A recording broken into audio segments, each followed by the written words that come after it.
الحمد لله رب العالمين والصلاة والسلام على أشرف المرسلين وعلى آله وأصحابه أجمعين أما بعد أيها الإخوة الكرام نلتقي وإياكم في هذه الليلة المباركة وليلتنا هذه هي الليلة الثالثة من شهر محرم لعام 41 و400 وألف للهجرة الموافقة للواحدة من شهر أغسطس لشهر سبتمبر لعام 19 و2000 نواصل ما ابتدأناه البارحة من الكلام في سورة التكاثر وقد أطلنا الكلام عن معنى الآية الأولى وبقي لنا أن نذكر ما جاء من الأثر في بيان سبب نزولها وكذلك الكلام فيما يتعلق بذلك. Mes très chers frères, nous nous réunissons comme chaque dimanche soir. Nous sommes la troisième nuit du mois de Muharram de l'an 1441, c'est-à-dire le 1er septembre 2019.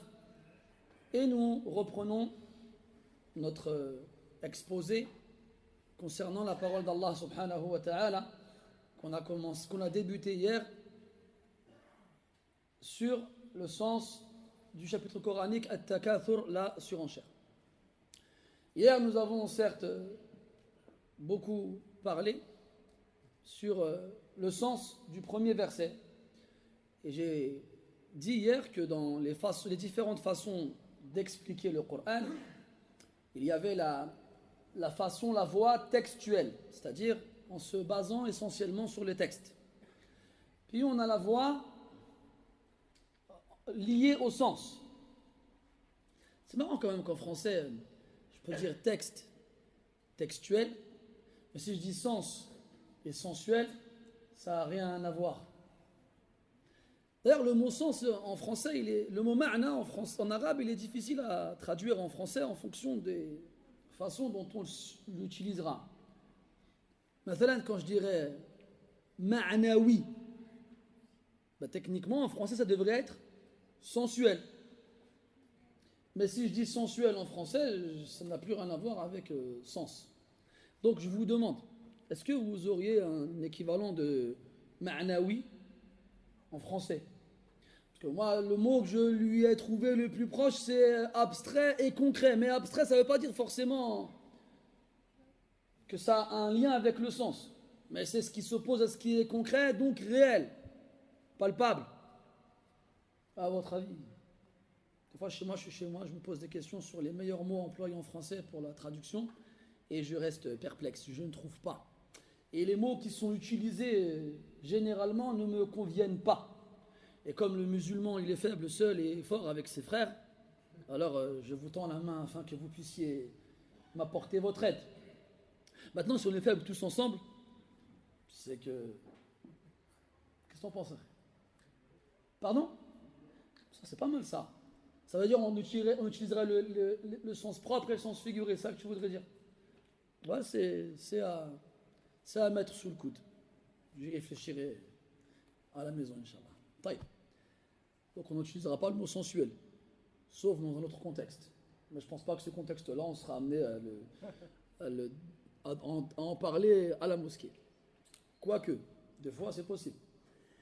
Ala kulli hal. Donc, on a longuement parlé sur le sens du premier verset. Donc on a décortiqué, défragmenté le verset en faisant référence à chacun de ces mots et au sens qui en découlait. Et donc j'ai dit qu'il y a plusieurs façons d'interpréter, d'expliquer le Coran. Donc il y a la voie textuelle en se référant au texte. Et bien entendu la priorité en concernant les textes vers lesquels on reviendra pour comprendre le Coran, c'est le Coran lui-même. C'est ce qu'on a fait hier avec le mot takathur et le verbe alha. Donc on est retourné au Coran, on a cherché dans le Coran qu'est-ce qui distrait les gens, dans quoi les gens essayent toujours d'avoir plus que les autres. On a vu deux choses, al-mal ou al-awlad, les biens et la descendance, les enfants. Puis on a aussi, quand on a cherché dans le Coran et qu'on a trouvé certains éléments, on va aussi chercher dans la sunna, qui est la révélation aussi. Et on va chercher dans la parole du prophète sallallahu alayhi wa sallam, est-ce qu'il y a des paroles qui lui sont attribués, qui mettent en évidence le sens du verset, ou du moins la circonstance de sa révélation. Puis après, on cherchera dans la parole des compagnons radiyallahu anhum et des tabi'in, de ceux qui les ont suivis. Après, on a donc la façon de comprendre le Coran en se référant au sens donc des mots dans la langue arabe. Donc hier, on a un peu inversé la tendance et on a mis la charrue avant les bœufs, on a plus évoqué le sens que les textes qui ont été rapportés à ce sujet-là. Pourquoi ? Parce que les textes dans la sunna, dans la tradition prophétique, sont critiquables par rapport à ceux qui les rapportent. Et d'ailleurs, Ibn Kathir, par exemple, rahmatullahi alayhi, il dit que tous les textes qui sont rapportés dans la mise en évidence des circonstances de la révélation de la sourate sont faibles. Mais on avait vu ensemble, quoi ? Qu'est-ce qu'on a vu ensemble, Abdurraouf ? Non, il n'était pas là, il n'est jamais là, lui. Il est toujours là, mais il n'est jamais là. Mohamed, qu'est-ce qu'on a vu ensemble à ce sujet-là ? Ali, tfadal. Ah, toi, tu étais encore moins là, toi. Ibrahim ? Vous n'avez pas compris la question. La question, c'est quelle est la règle qu'on a longtemps évoquée, souvent répétée, concernant les textes qui sont rapportés dans le tafsir, mais qui sont faibles. Soufiane. Barakallahu fik. Que dans le tafsir, on prend, même si c'est faible. On prend, même si c'est faible. Parce que on ne va pas en tirer un jugement du haram, du wajib, du mundoub, du mandoub, et parce que ça va nous permettre de mieux comprendre le verset. Donc on prend. Ici, donc je vais résumer, ça ألخص المعنى المورود في هذه المرويات. Je vais résumer le sens qu'on retrouve dans ces différentes narrations. وهذه الروايات رغم اختلاف مصادرها ورواتها تتفق في الجملة بالجملة عفوا في المعنى. Donc ces différentes narrations, malgré le fait qu'elles soient rapportées par différents traditionalistes et par de nombreux narrateurs différents, eh bien, se rejoignent dans le sens globalement. هذه الروايات تفيد بأن فئة من الناس أو فئتين إن شئت من الناس قيل أنهما قبيلتان من قبائل العرب قبل الإسلام أو قيل أنهما حيان من أحياء العرب بعد الإسلام وهذه التفاصيل لا تسمن ولا تغني من جوع. إذن تقابل فئتان من الناس واختصما يريد كل واحد منهما أن يتفاخر على صاحبه. بماذا؟ بعددهم وبساداتهم وشرفائهم وكبرائهم. فكان زعيم القبيلة الأولى يقول عندنا فلان، ويقول خصمه من القبيلة الأخرى وعندنا فلان، وشرعوا يذكرون ويعدون ويسردون أسماء شرفائهم وكبرائهم وعظمائهم حتى نفد كبراؤهم كلهم. فاتجهوا إلى المقابر وجعلوا يعدون أسماء أمواتهم، يقولون عندنا فلان المقبور هناك، ويقول الآخر وعندنا علان المقبور هنالك، وهكذا. فنزلت سورة التكاثر وفي أولها ألهاكم التكاثر، اجتمعتم فشغلكم اهتمامكم بذكر كبرائكم وبسرد عددكم حتى ماذا؟ حتى سرتم إلى المقابر، حتى زرتم مقابر. وحينئذ لو اعتمدنا على هذه المرويات يكون معنى هاتين الآيتين على ظاهره. لا ينبغي أن تترك عنان وأزمة الذهن ليذهب بعيدا، بل عليك بالاعتماد على ظاهر الآية دون الابتعاد عنه. ولكن هذا لا يمنع مما سبق ذكره البارحة، لأن ثمة قاعدة أخرى أكثرنا من ذكرها في هذه المجالس، ولعل أحدكم لكثرة تكرارها تقررت عنده فلم ينسها. ما هي؟ أنا أقول أن القاعدة هذه تكررت مرارا وتكرارا، فلو لم تحضر البارحة أنت والحمد لله من أكثر الناس حضورا لهذه المجالس، فلعل الجواب عندك. لا؟ طيب، إذا وجدنا سببا يدل على أو إذا وجدنا حالا أو حدثا يدل على سبب نزول الآية أو السورة، هل نعتمد على السبب فقط ونترك المعاني التي يفهمها القارئ والمستمع، أو نأخذ بالسبب الخاص وبالمعنى العام؟ فهمت الآن؟ لم تفهم؟ عندك؟ لا؟ عندكم؟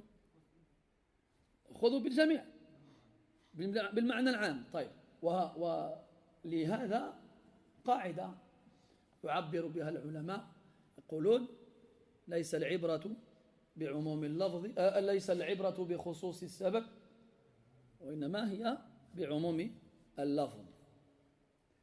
خير إن شاء الله. نحن لا نيأس ولا نقنط بإذن الله. سوف تعلمون، ثم كلا سوف تعلمون.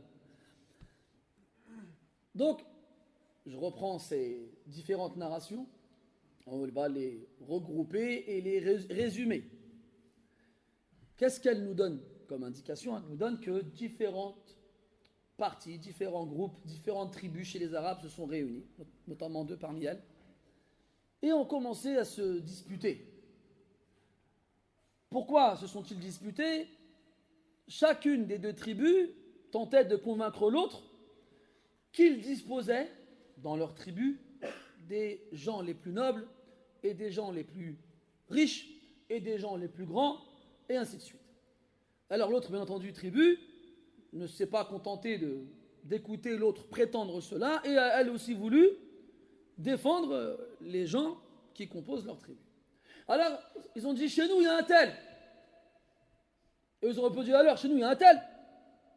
Ouais, mais chez nous, il y a l'autre aussi. Chez nous aussi, il est comme ça. Ouais, mais chez nous, il y a l'autre, il fait 2,10 m. Chez nous, il y a l'autre, il fait 2,15 m. Il fait 2,11 m. Alors, ils ont chacun évoqué les personnes particulières et importantes dans leur tribu respective. Et chaque fois qu'une personne était évoquée, la tribu en face avait de quoi répondre. Jusqu'à ce qu'ils aient fait le tour de toutes les personnes vivantes dans leur tribu. Mais ils ne se sont pas arrêtés là pour autant. Et qu'ont-ils fait? Ils ont été dans les cimetières.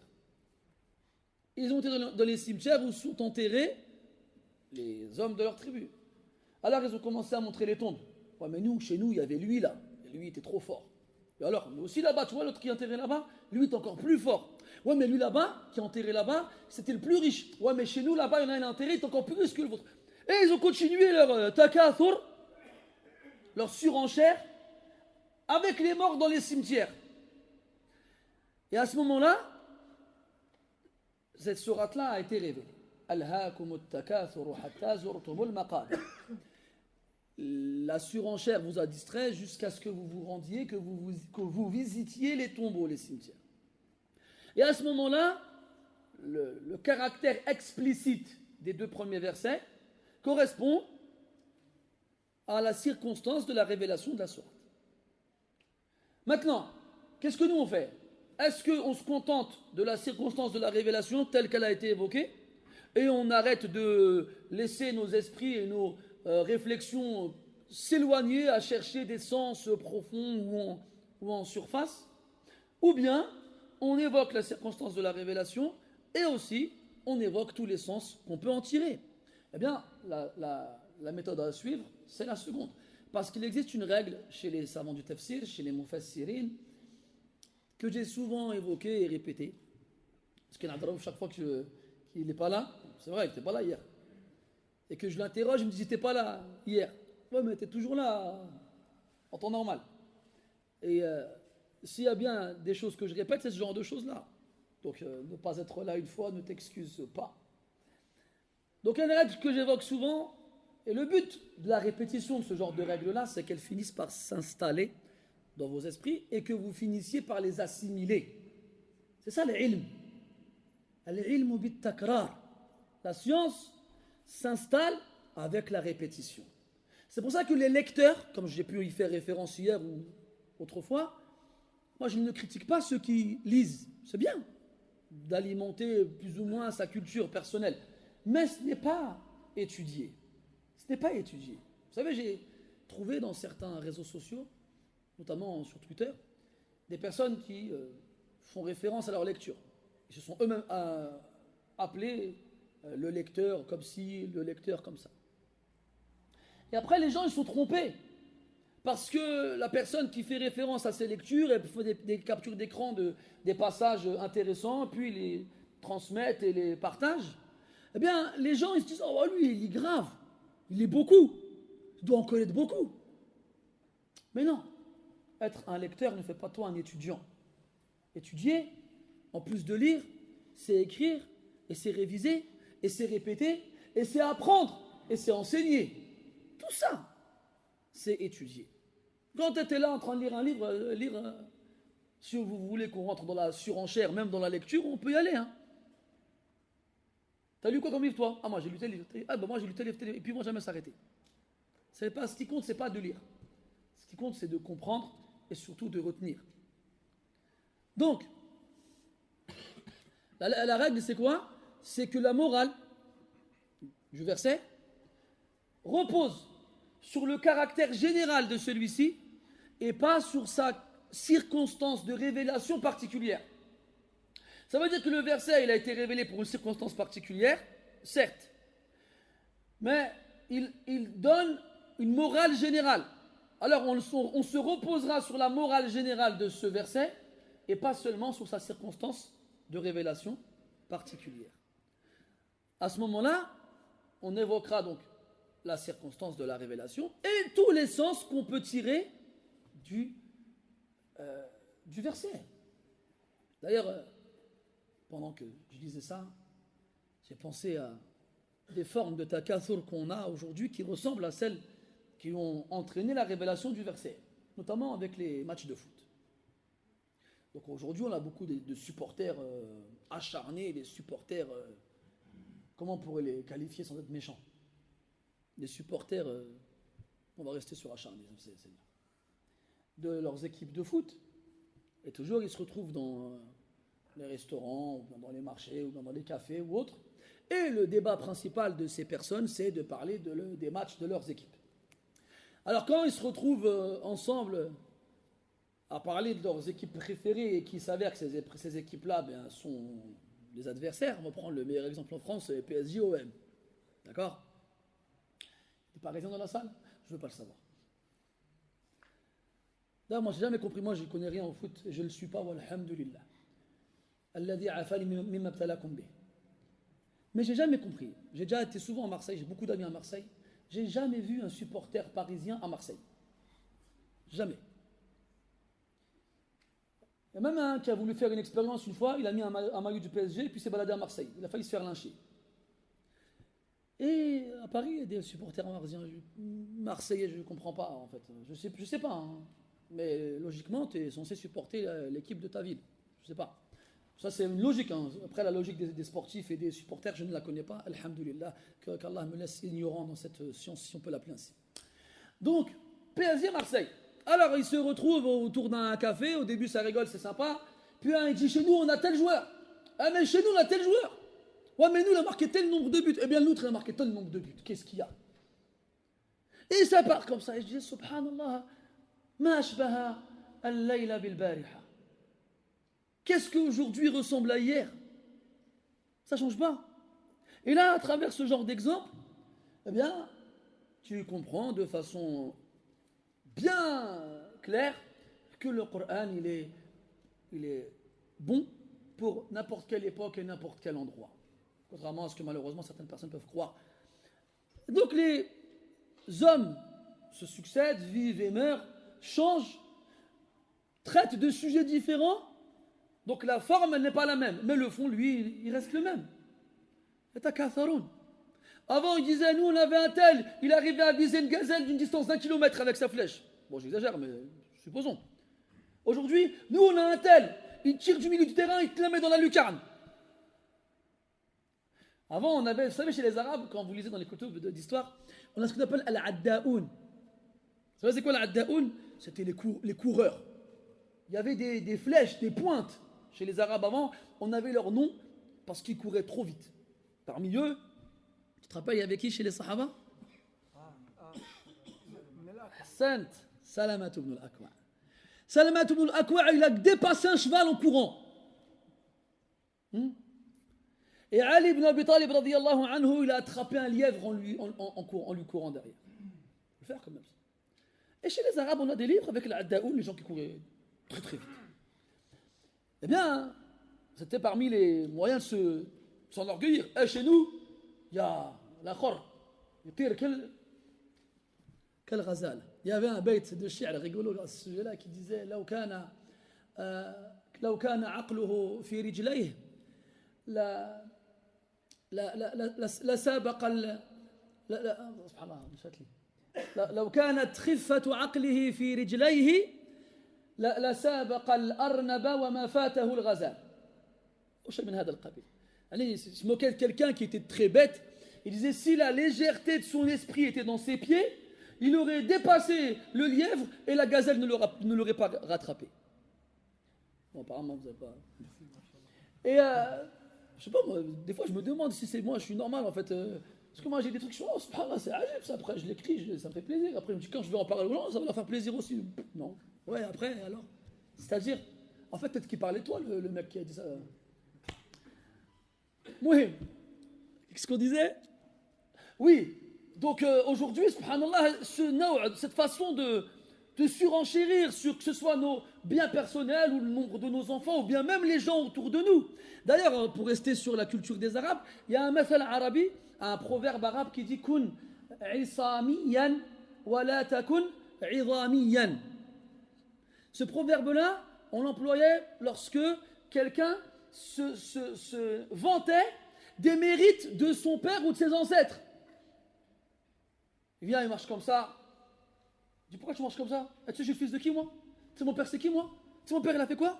Mon père il a fait ci, mon père il a fait ça. D'accord, toi t'as fait quoi toi? T'es qui toi? Moi je suis juste son fils. Eh ben, de quel droit tu te vantes des mérites d'un autre? Donc sois isami, crée ton honneur par tes propres actes et ne te base pas sur tes os et ta peau et ta chair parce que tes ancêtres eux ont de quoi se vanter. D'ailleurs, pour la faïda, on raconte que Al-Hajjaj ibn Yusuf, que certaines personnes avaient tendance à lui porter compagnie, à l'accompagner dans ses assises. Et bien sûr, Al-Hajjaj ibn Yusuf et l'Umara en général, ils aimaient avoir autour d'eux des gens intéressants, des gens de prestige, des gens quand même qui ont une certaine, des choses, un mérite. Il y avait un homme qui ratait pas une assise de l'Hajjaj. L'Hajjaj, il le regarde comme ça, il dit من هذا؟ لا تفوته جلستنا ولا أعرف عنه شيئا. C'est qui lui? Jamais il rate une de nos assises et je connais rien de lui. فسأله فأراد أن يختبره. Il a voulu le tester. يا هذا أنت عصامي أم عظامي؟ en fonction du proverbe que je viens de vous donner. Tu es quelqu'un de Isam, qui a son propre mérite, ou tu es Idami, quelqu'un qui se sert de ses ancêtres. Mais l'homme, il n'a rien compris, il ne connaissait pas le mathal. Et il a eu peur, le Hajjaj ibn Yusuf, il fait peur. Tu lui donnes la réponse qui ne va pas, ta tête roule par terre. Alors, il n'a pas su quoi dire, il lui a dit Kilahuma. Il a dit les deux. Et là, le Hajjaj, il a regardé comme ça. Il s'est dit, à voix basse, dans sa tête Comment il peut être les deux, c'est pas possible. Mais istahya an yastafsilah, il a eu honte de lui demander des détails. Parce que, vous savez, à l'époque, les gens n'aimaient pas montrer qu'ils ne comprenaient pas. C'était mettre en évidence son manque d'intelligence. Alors il préférait faire alors qu'en vrai, ils avaient un. Alors il n'a rien dit. Il a laissé. Il a dit, lui, c'est quelqu'un. Pour ne pas que je l'embête. Alors les journées suivantes, Hajjaj, il observe. Il essaie de voir chez lui cette particularité qui l'a rendu perplexe au point où il n'a pas su quoi lui dire. Il le regarde, mais il ne voit rien de spécial. Limite, c'est quelqu'un de banal. Alors un jour, il en a marre. Il dit, attends. أتذكر اليوم الذي سألتك عن هل أنت عظامي أو عصمي فأجبت أنك كلاهما قال نعم قال ماذا كنت تعني. Il lui dit, tu te souviens le jour où je t'ai posé la question? Tu m'as répondu, tu étais les deux, qu'est-ce que tu voulais dire? Il dit, Wallahi, أيها الأمير لن أجيبك إلا بعد أن أمنتني. Je ne te répondrai que si tu me mets en sécurité, que j'ai rien à craindre de toi. Il lui fait Anta fi amin wa aman. Ajib. T'es en sécurité, vas-y réponds. Fait Wallahi ma fahimtu su'alak fa ajabtu bima khatara ala dhihni wa bali. Il dit Wallah, j'ai pas compris ta question. Je t'ai répondu de ce qui m'est venu à l'esprit. Fa dhahika al-Hajjaj hatta inqalaba batnan li dhahr wa dhahran li batn wa amara an yujaza ar-rajulu bi ja'izatin wa yansarif. Alors al-Hajjaj il s'est mis à rigoler jusqu'à ce qu'il s'est retourné de dos à ventre, et il a même demandé à ce qu'on lui offre une certaine somme et qu'il puisse partir tranquillement. Al-Shahid, c'est kun isamiyan, wala takun idamiyan. Soit quelqu'un dont le mérite repose sur ses actes et ses personnes, et sa personne. Ne soit pas quelqu'un dont le seul mérite est d'être le fils d'un tel. Moi, je suis le fils d'un tel, mon père, il a fait ci, mon père, il a fait ça. Masha'Allah, ton père, c'est très bien. Mais toi, tu as fait quoi, toi? Et si jamais tu n'arrives pas à comprendre ça, alors, dis-toi, et tes enfants, eux, est-ce qu'ils pourront eux aussi se vanter de ce que tu as fait, toi? Tu ne peux pas. Ala kulli hal, alhaakumut takathur. Hatta zurtumul maqabir. On a dit hier, hatta tufidul ghaya. Ila an, jusqu'à ce que. وذكرنا الأمس أن الله تبارك وتعالى أهمل ذكر الشيء الذي يتكاثر فيه الناس وذكرنا ما جاء في القرآن في ذلك. Puis on a dit aussi qu'Allah Tabaraka wa Ta'ala n'a pas évoqué la chose, le sujet sur lequel les gens justement cherchent toujours à avoir plus que les autres. Et on a évoqué qu'il s'agissait donc entre autres de l'mal wal awlad, des biens et des enfants. D'ailleurs, Rawa al-Bukhari من حديث أنس رضي الله عنه أن النبي صلى الله عليه وسلم قال يتبع الميت ثلاث. ماذا يتبع؟ ماله وعمله وأهله. أهله وماله وعمله. فإذا وضع في قبره بقي معه واحد وذهب عنه اثنان. ذهب أهله وماله وبقي عمله. Un hadith qu'on connaît tous, rapporté par Anas radiyallahu anhu, prophète dit sallallahu alayhi wa sallam, le défunt est suivi par trois choses: sa famille, ses biens et ses actions. Lorsqu'on l'enterre, deux le quittent et un reste avec lui. Sa famille et ses biens le quittent, et qu'est-ce qui reste avec lui? Ses actes. Donc ces choses-là, qu'on essaye toujours d'avoir plus que les autres, les biens et les enfants, toute notre vie jusqu'à ce qu'on meure, eh bien, elles sont les premières à nous quitter à notre mort. Et ces choses-là qui nous font oublier tout le hina, طاعة ربنا, l'obéissance de notre Seigneur subhanahu wa ta'ala, والازدياد والاجتهاد في العمل الصالح, et les efforts fournis et le fait de vouloir faire plus de bonnes actions, eh bien, ce sont ces actions-là qu'on oublie de faire à cause de notre argent et de nos familles qui restent avec nous dans la tombe.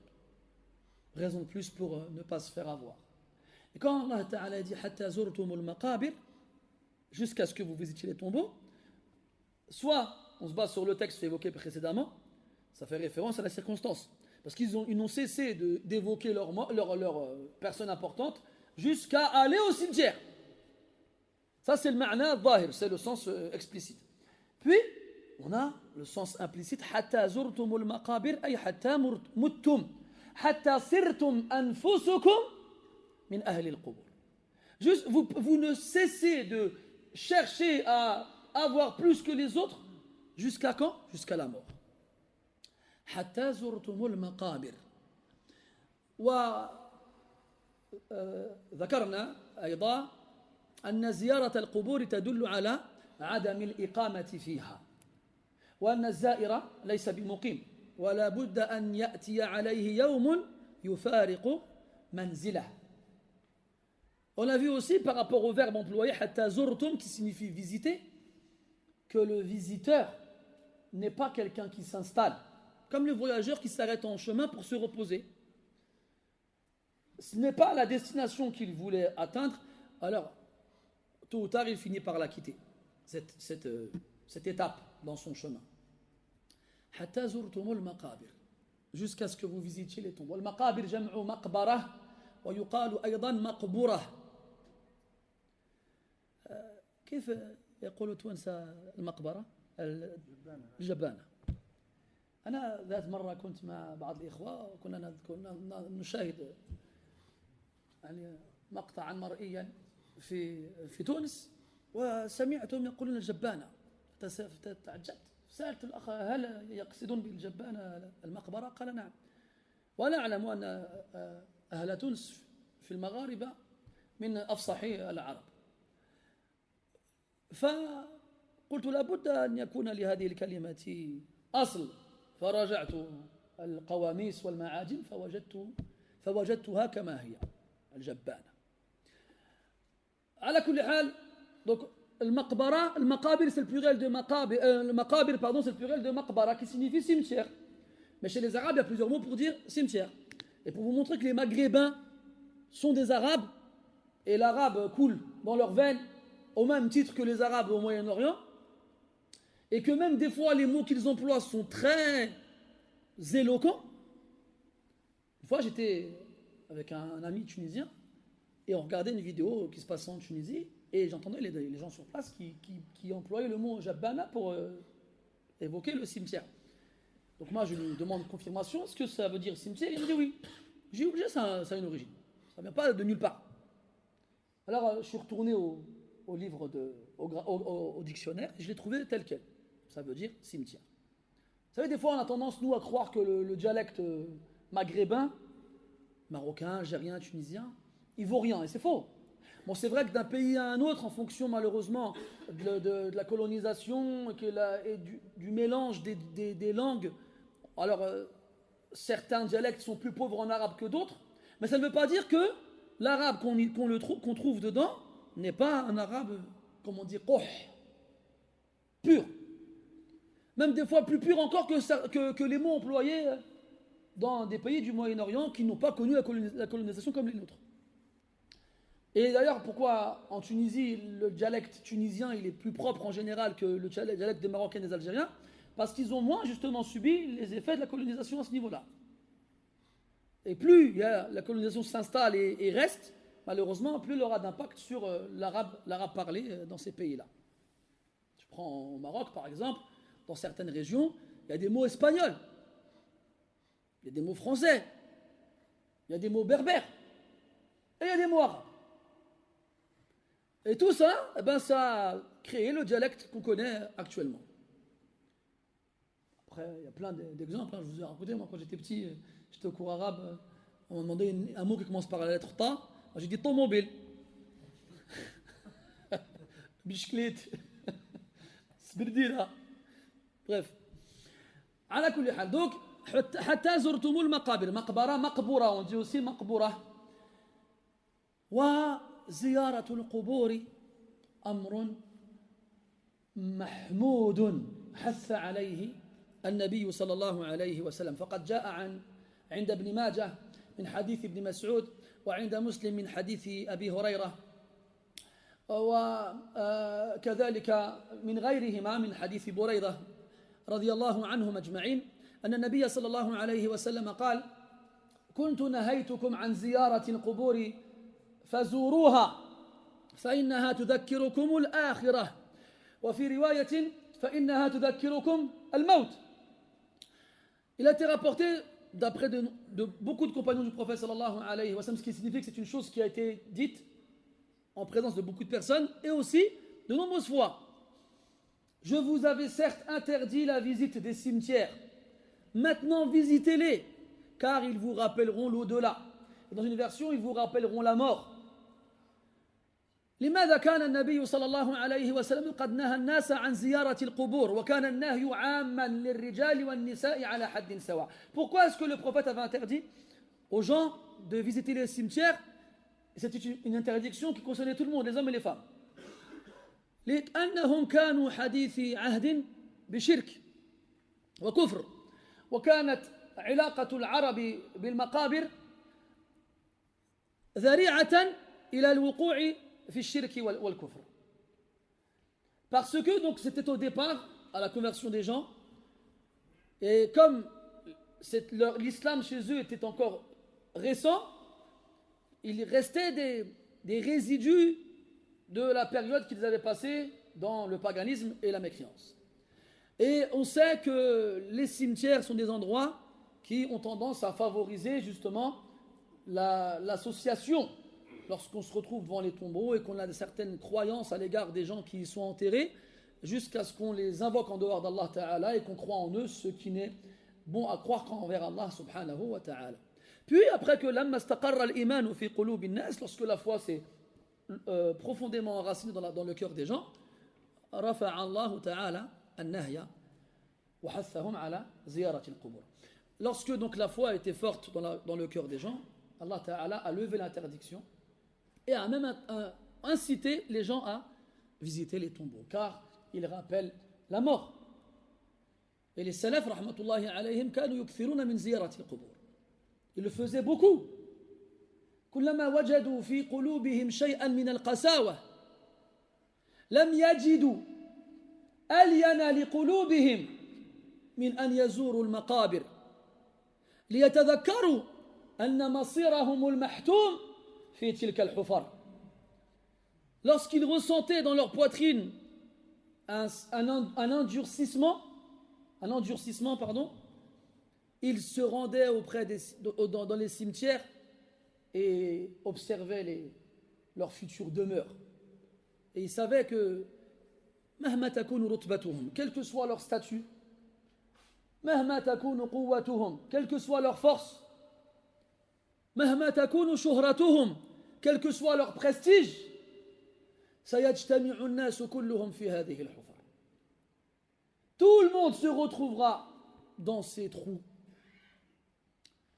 روى مسلم أن عثمان ابن عفان رضي الله عنه كان يقف عند القبور فيبكي ويشتد بكاؤه فيسأله الناس يا أمير المؤمنين يقرأ القرآن عندك فلا تبكي وتقف عند القبور فتبكي ما السر في ذلك؟ فيقول رضي الله عنه سمعت النبي صلى الله عليه وسلم يقول إن القبر أول منزل من منازل الآخرة فإن نجا منه صاحبه كان ما بعده أيسر وإن عذب فيه صاحبه كان ما بعده أشد. وقال سمعت النبي صلى الله عليه وسلم يقول ما رأيت منظرا إلا والقبر أفظع. Il répondait, l'imam Muslim il rapporte que Uthman ibn Affan radiyallahu anhu restait longtemps debout devant les tombes et pleurait fortement. Et ceux qui l'accompagnaient le connaissaient, s'étonnaient. Il lui disait au commandeur des croyants, comment se fait-il qu'on te lise le Coran et que tu ne pleures pas? alors que lorsque tu te tiens debout devant les tombes, tu pleures autant. Alors il a répondu, radiyallahu anhu, j'ai entendu le prophète sallallahu alayhi wa sallam dire, la tombe est la première des demeures de l'au-delà. Si son occupant en réchappe, alors ce qui viendra après sera plus simple. Mais si par contre il y est châtié, alors ce qui viendra après sera plus terrible encore. Et il a dit aussi, alayhi salatu wassalam, il n'y a pas une scène à laquelle j'ai pu assister sans que celle de la tombe ne soit plus terrible encore, plus effrayante, plus horrible. وكان علي بن أبي طالب رضي الله عنه يزور المقابر فيقف عند القبور ويقول يا أهل القبور، يهتفها بأعلى صوته، يا أهل القبور أخبرونا عنكم أو نخبركم، أما الخبر من قبلنا فنساؤكم قد تزوجنا وأموالكم قد اقتسمت ومساكنكم قد سكنها قوم غيركم، أما والله لو استطعتم الجواب لقلتم لن نر زادا خيرا من التقوى. Et Ali radiallahu anhu, il visitait les tombeaux et il les interpellait. Imagine-toi, tu vas dans un cimetière et tu vois quelqu'un, il interpelle les tombes. Tu vas dire, il est fou lui. Mais wallahi, peut-être qu'il est plus raisonnable que toi. Il les interpellait à voix haute en disant, oh vous, les habitants des tombes, informez-nous à votre sujet. Ou bien, plutôt nous allons vous informer. Quant à vos épouses, elles se sont remariées. Et quant à vos demeures, d'autres que vous les occupent actuellement. Et quant à vos biens, ils ont été partagés. Par Allah, si vous pouviez me répondre, vous auriez dit, nous ne voyons pas de provision meilleure que la piété. Tout ça là, ça ne sert à rien. Ça ne nous aide. Ça ne nous aide aucune utilité là où nous nous trouvons. La seule chose qui nous aide, c'est le Z, c'est la provision. Quelle provision pour le voyageur? Les bonnes actions. Lam nara zadan khayran min at-taqwa. Et si vous lisez dans مثلا ديوان أبي العتاهية رحمة الله عليه شاعر الزهد والحكمة, vous allez en trouver des poèmes en rapport avec la tombe. Des poèmes merveilleux, exceptionnels. J'invite et je conseille toute personne présente qui comprend l'arabe et le lit d'acheter ce livre-là et de le lire beaucoup. Et même d'apprendre les poèmes qui s'y trouvent. Wallahi, comme il disait le prophète sallallahu alayhi wa sallam, inna min ash-shi'ri la hikma. Il y a dans la poésie de la sagesse. Et parmi les poètes les plus sages que les plus prédécesseurs ont connus, Abu al-Atahiya rahimahullah ta'ala, jusqu'à ce qu'il ait été surnommé sha'ir az-zuhdi wal hikma, le poète de l'ascétisme et de la sagesse. Satubashiru al-ajdath wahdak wa sayadhaku al-bakuna ba'dak wa sayastashibu bika al-bila wa satukhlifu al-ayyamu 'ahdak wa sayashtahi al-mutaqarribuna ilayka ba'da mawtak بعد الموت بعدك إلى آخره إلى آخر ما قال. Des poèmes exceptionnels qui nous font beaucoup réfléchir sur la valeur de ce bas monde et surtout ce qui nous attend dans la tombe et après la résurrection. على كل حال, on nous a conseillé de visiter les tombeaux. Et les salafs n'ont pas trouvé de moyens pour adoucir leur cœur plus fort que de visiter les cimetières. Et les salafs, rahmatullahi alayhim, avaient l'habitude de visiter les cimetières le vendredi matin. Pour ceux qui disent, ouais, c'est des bid'a, les gens qui font au bled, ils vont là-bas le vendredi. Et ben, les salafs, ils faisaient ça. Et Allah, va dire que les salafs font des bid'a, vas-y. Alors, dans ces trous, on a deux types. Des trous qui sont laissés à l'abandon et des trous qui sont préservés, on pose dessus des fleurs, on y met des belles pierres et on fait en sorte que l'apparence extérieure soit plaisante et charmante. Mais qu'on les laisse à l'abandon ou qu'on les orne avec les plus belles des parures, le seul moyen qui rendra l'occupant de la tombe beau auprès d'Allah Azza wa Jal, c'est sa piété et ses bonnes actions. Il y a des gens qui sont dans des tombes sur lesquelles on a poussé de l'herbe et des fleurs ou bien sur laquelle on ne trouve que des pierres. Et leurs tombes sont des jardins du paradis. Et il y a des gens qui ont muré leurs tombes avec des lingots d'or et qui ont payé des gens pour qu'ils viennent poser des nouvelles fleurs tout aussi belles les unes que les autres jour après jour et qui sont dans des trous de l'enfer. Wal'iyadu billah. Puis, les salafs ont divergé, les ulama ont divergé sur le jugement concernant la visite des femmes au cimetière. Et sachez que la majorité des imams tolèrent pour la femme de visiter le cimetière. فخلافهم في الشابة غالبا. Généralement, les salafs, les imams, les quatrième écoles divergent sur la jeune. أما العجوز فلا يرون بزيارتها القبر بأسا. Quant à la vieille, ils ne voient pas de mal pour elle à ce qu'elle visite le tombeau. تفضل أخي. Chez Abu Hanifa, Al-Shafi'i et Ahmed fi riwaya, c'est makrouh pour la femme d'aller au cimetière. Makrouh n'est pas interdit, c'est-à-dire détestable. Mais il précise que si la femme, de par sa jeunesse, risque d'être une tentation pour les hommes, ou si la femme, de par sa faiblesse, risque de pleurer, de se lamenter devant les tombeaux, alors on lui interdira de s'y rendre. Par contre, si la jeune se rend au cimetière et qu'il n'y a pas d'homme, donc elle ne craint pas d'être une tentation pour eux, ou bien elle a un cœur solide et ferme et elle ne craint pas de se lamenter et de pleurer avec exagération, parce qu'il n'est pas interdit de pleurer dans les cimetières. Le prophète a pleuré devant la tombe de sa mère, mais ce qui est interdit, c'est de se lamenter. Donc si elle a un cœur ferme, alors elle peut s'y rendre, qu'elle soit jeune ou vieille, comme on l'a dit tout à l'heure. Imam Malik, rahimahullah ta'ala, c'était le plus sévère envers les femmes à ce sujet-là. Chez les jeunes, notamment, je précise. Kana yara at-tahrim. Il interdisait à la jeune de se rendre au cimetière.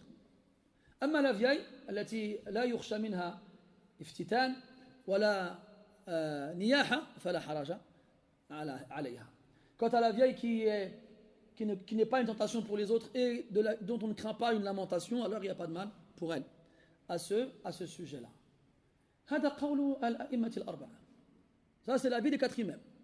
Et c'est, bien entendu, ces quatre imams-là, ne croyez pas qu'ils ont des avis sans réfléchir, ils ont eux aussi des références. Et il faut savoir que chez les salafs, chez les sahaba radiyallahu anhum, la plupart ne voyaient pas de mal pour les femmes d'aller au cimetière. Aïcha radiyallahu anha, après la mort du prophète sallallahu alayhi wa sallam, elle allait visiter la tombe de son frère. Et quand on lui disait pourquoi, elle disait, le prophète a dit kuntu nahaytukum an ziyarati al-qubur fazuruha. Je vous avais interdit de visiter les tombeaux, maintenant visitez-le. Donc Allah nous a autorisé d'y aller. Fa in qala qa'il.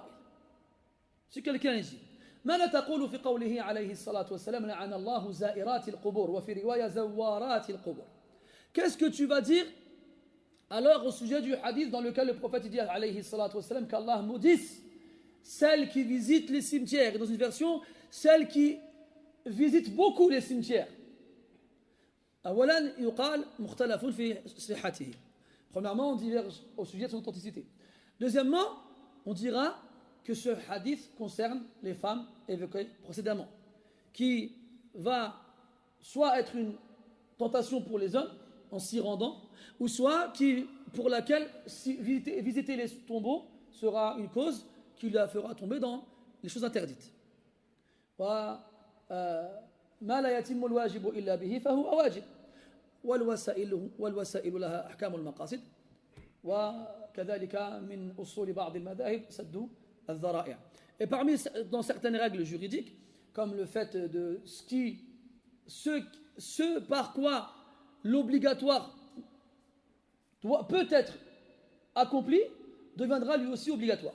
C'est-à-dire que si tu as une chose obligatoire à faire, et que le seul moyen pour toi de faire cette chose obligatoire, c'est un moyen qui lui ne l'est pas à la base, eh bien ce moyen-là il deviendra obligatoire aussi. Je ne sais pas si vous avez compris.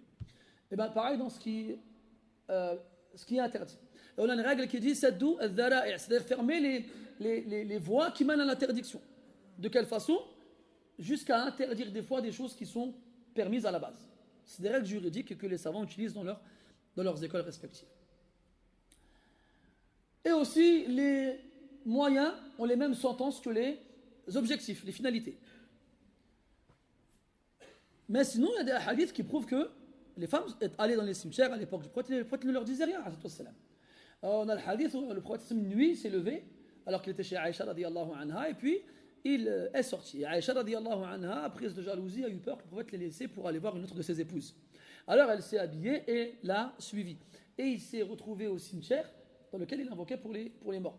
Puis au moment où il a fini, qu'il allait retourner sur ses pas, Aïcha radiyallahu anha se retourne et se retourne rapidement à la maison pour ne pas que le prophète sache qu'elle l'a suivi.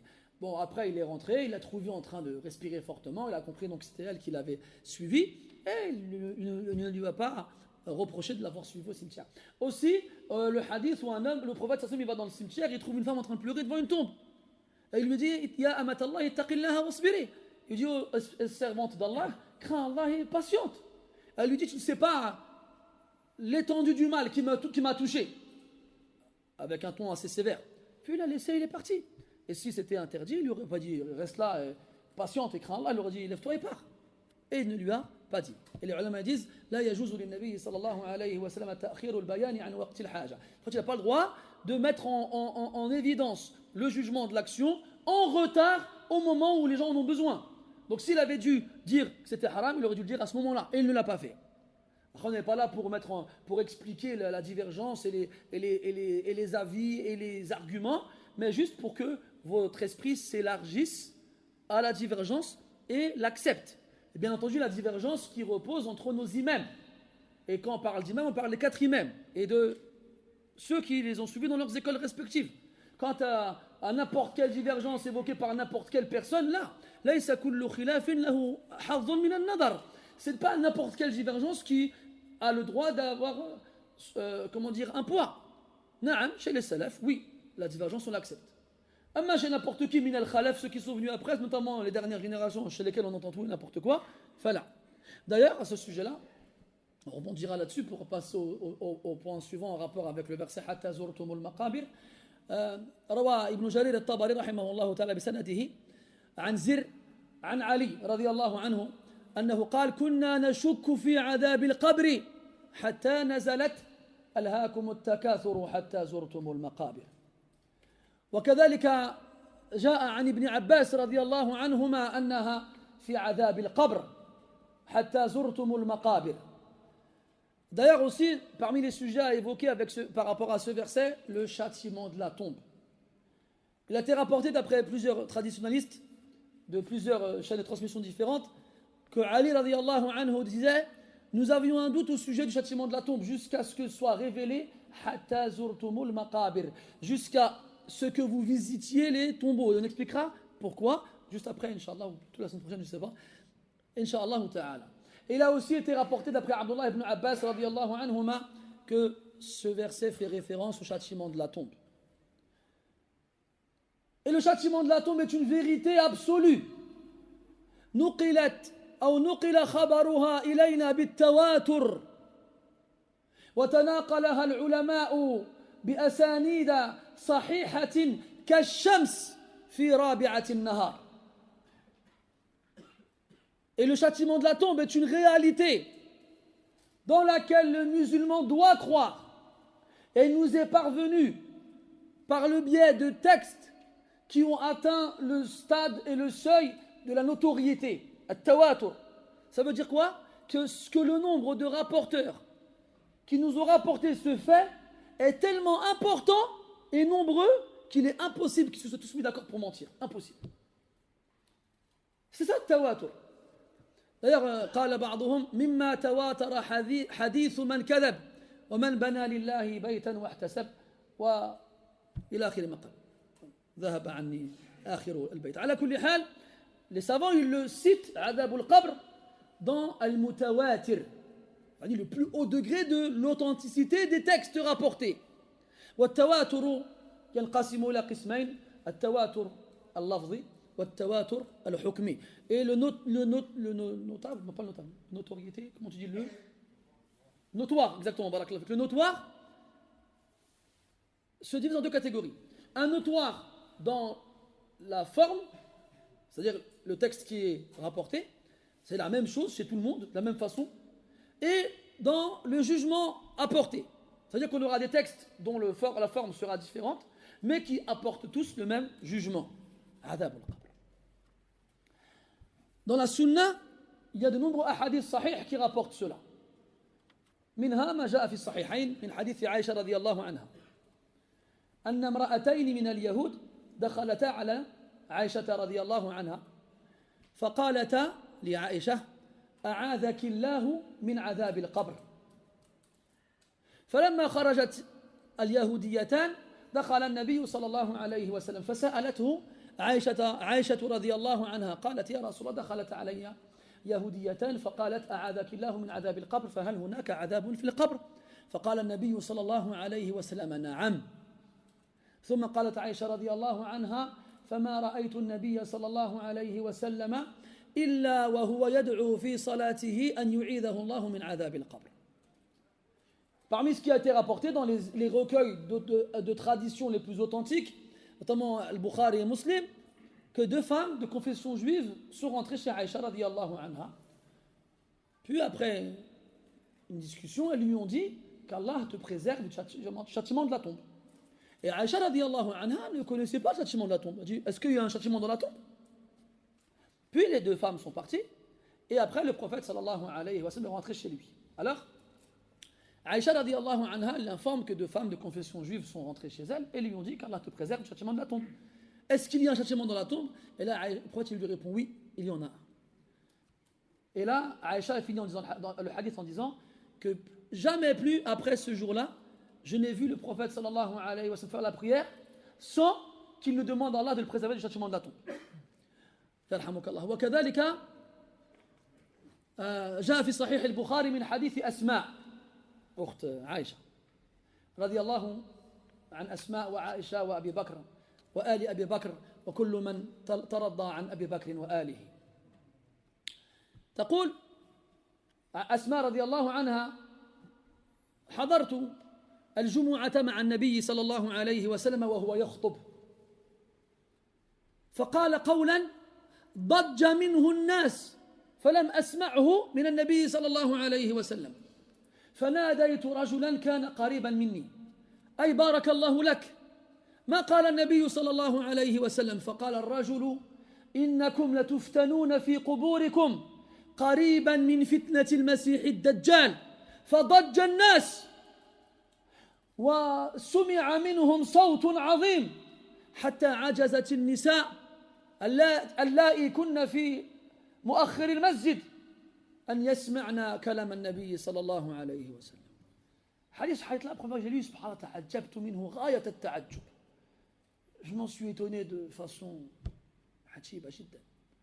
Asma nous rapporte, le Bukhari nous rapporte d'après Asma radiyallahu anha, la sœur d'Abu Bakr, la sœur de Aïcha et la fille d'Abu Bakr, qu'Allah soit satisfait d'Abu Bakr et de sa famille et de ceux qui demandent à Allah d'être satisfait pour eux. Et elle nous raconte qu'un vendredi, alors que le prophète faisait le sermon, il a dit une chose et les gens ils ont crié.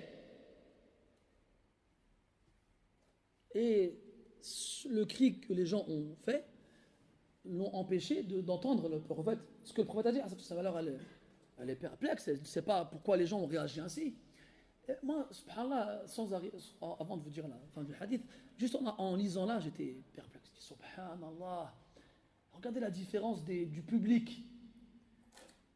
Imagine-toi une mosquée où les gens y crient tous ensemble à cause d'une parole du prophète sallallahu alayhi wa sallam. Les gens aujourd'hui crient tous ensemble parce que tu parles trop. Oh, c'est bon là. Mais là, quand tu leur parles du paradis, de l'enfer, de la mort, de la tombe, du jugement, de la fin des temps, j'en passe et d'autres. Aucune réaction.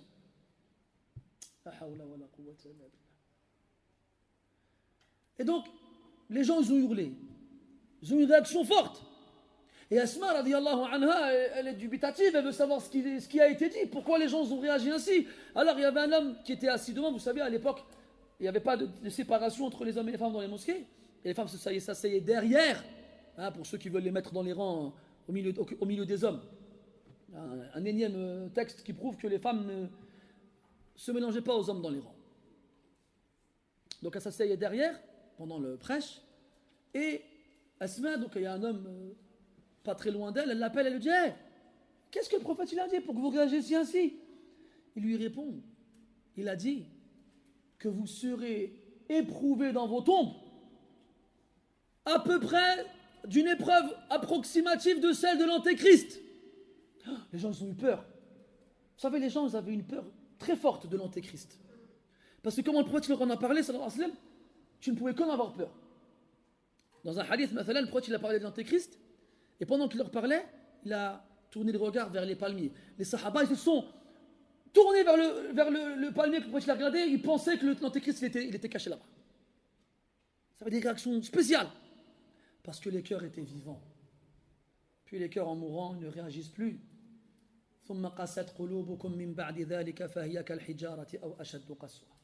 Puis vos cœurs se sont endurcis après cela. Ils sont plus durs, ils sont comme la pierre, ils sont encore plus durs. ألم يأن للذين آمنوا أن تخشع قلوبهم لذكر الله وما نزل من الحق ولا يكونوا كالذين أوتوا الكتاب من قبل فطال عليهم الأمد فقست قلوبهم وكثير منهم فاسقون. Le temps n'est-il pas venu pour ceux qui ont cru à ce que leur cœur se recueille envers l'évocation d'Allah et ce qui a été révélé comme vérité, et qu'ils ne soient pas comme ceux qui ont reçu le livre avant eux, qui ont trouvé le temps long, se sont lassés, et alors leurs cœurs se sont endurcis, et la plupart d'entre eux sont des pervers. Parce que l'endurcissement du cœur, il amène la personne à la perversion. Pourquoi? Parce qu'il n'a plus peur de la punition, il n'a plus peur du châtiment, il n'a plus peur de la menace. Ce qu'Allah il a mis pour empêcher les gens de lui désobéir n'a plus d'impact sur eux. Alors, ils lui désobéissent. Et la désobéissance, lorsqu'elle se cumule sans que celui qui l'a accompli ne se repente, il bascule dans le degré du fisq wal iyadu billah. فالأمر في غاية الخطورة. On est en danger, mes frères. Il faut qu'on se pose des questions, qu'on se dise comment ça se fait que j'écoute le Coran, la parole du prophète, qu'on me parle de choses qui sont censées faire tourbillonner mon cœur et qu'il n'y a aucune réaction. Souviens-toi de la réaction de Jubayr ibn Mut'im, radiyallahu anhu, la première fois qu'il a entendu le Coran. Kada qalbi an yatir. Mon cœur, il a failli s'envoler. Ton cœur, il a déjà failli s'envoler, toi? Inna lillahi wa inna ilayhi raji'un ala mawtil qulub. Les cœurs, ils sont morts. Et vous savez ce qui tue les cœurs? C'est les péchés. رأيت الذنوب تميت القلوب وقد يورث الذل إدمانها وترك الذنوب حياة القلوب وخير لنفسك عصيانها كما قال ابن مبارك رحمه الله تعالى. J'ai vu que les péchés faisaient mourir les cœurs et lui faisaient hériter sa dépendance. En plus de tuer ton cœur, ils te rendent dépendant au péché. Comme le drogué, tu as vu le drogué? Il sait que la drogue c'est mal pour lui. Il sait que ça le tue, mais il ne peut pas s'empêcher de la prendre. Et quand il s'en prive, il ne peut plus vivre. Et bien tu arrives à ce stade-là. L'idman, c'est la dépendance. En plus de tuer ton cœur, elle te rend dépendant à la désobéissance. Et la vie des cœurs réside dans le délaissement des péchés. Et si tu veux du bien pour ton âme, désobéis-lui.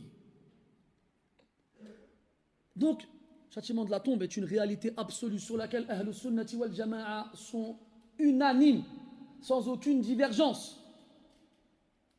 فخلف من بعدهم خلف زعموا أنه من الخرافات وهم ينتسبون إلى الإسلام.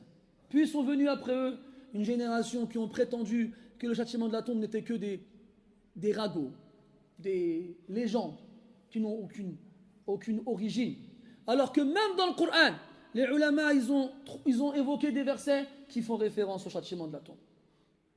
من ذلك قوله تبارك وتعالى ولو ترى إذ الظالمون في غمرات الموت والملائكة باسطوا أيديهم أخرجوا أنفسكم اليوم تجزون عذاب الهون بما كنتم تقولون على الله غير الحق وبما كنتم تستكبرون في الأرض وبما كنتم تقولون على الله غير الحق وبما كنتم تستكبرون أو كما آيك أين أنتم يا أهل القرآن.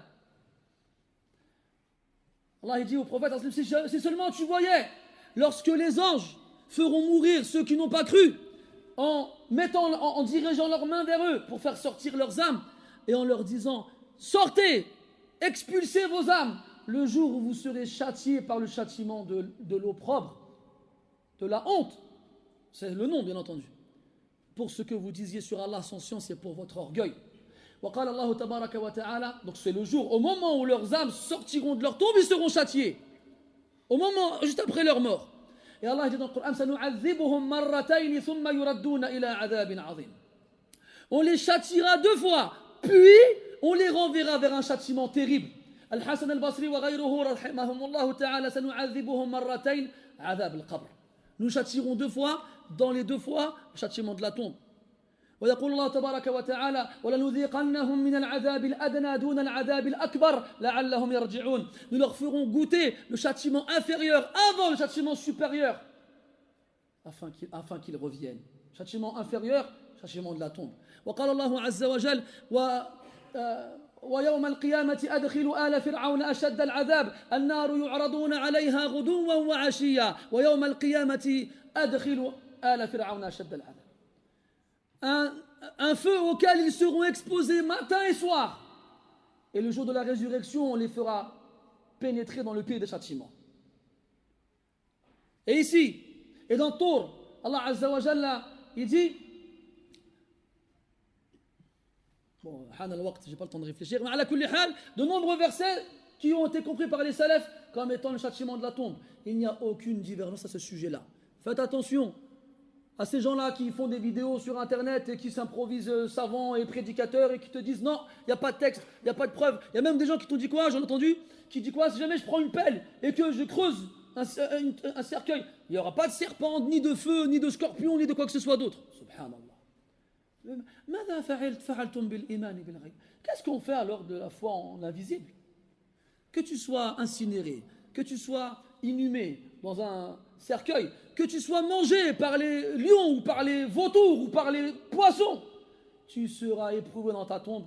Et si tu réussis l'épreuve, tu seras dans un jardin du paradis. Si tu l'échoues, tu seras dans un trou de l'enfer.